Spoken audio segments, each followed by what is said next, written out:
ndopeta magumbeze ndontsvaira nokoroba. Harisi basa rinoitwa nemwana mudiki akaita sewe mwana wangu.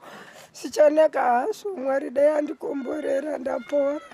Ndakuchengetaiwo sezvamuri kundiita.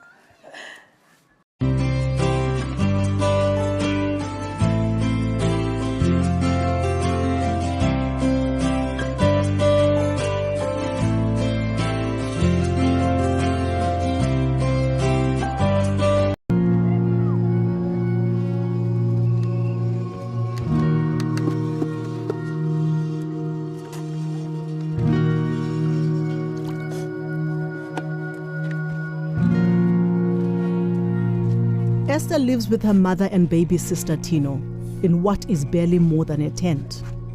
The AIDS virus killed her father and is now killing her mother. Esther is also HIV positive, but with her mother's health failing, Esther is now the main carer in the family. Esther, anturuzati mwana asikudya. Oisa kapoto kadiki-diki. Bikira porridge. Toita kumumwisa kuti atombowane simba nekuti akasadya awane simba.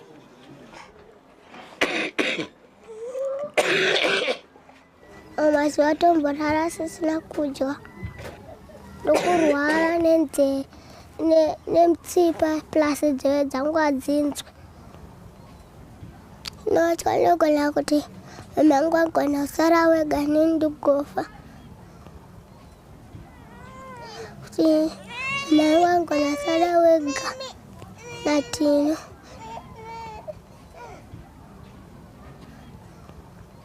Zvinondinetsa chengeta Mwari. Akusenda kamuka ndombisa napwene.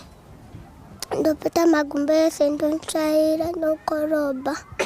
Ndozotsvaira yadhi ndosuka maplate ndozowacha zvinhu zvemwana. Kana mama uzviitira tsvina ndonengoitira magumbeze ndogadzira. Sanhasi amai ndapukuta pamhiri pano ndapukuta mumakumbo. Dzinorasa bhaketi rinenge rine tsvina. Tsvina inondinhuhwira. 1 in 7 adults in Zimbabwe has HIV. Life expectancy here has dropped by more than 20 years since I was a girl.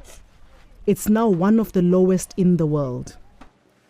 Sakaoma mwana mudiki akadai kuita basa rakaoma.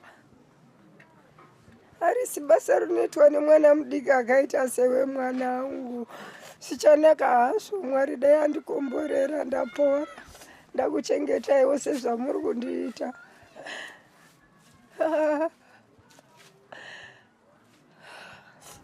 Amai kana achirwara ndoatyira. Ndonzwa kurwadziwa nekuti mwoyo wangu unenge wakuda kuchema noachichema. Musodzi wangu unongozara maziso ungonyarara. Kuti wangona kufa tigosara tega. Kasi ndakataura kuti akangofa topinda tese muguva.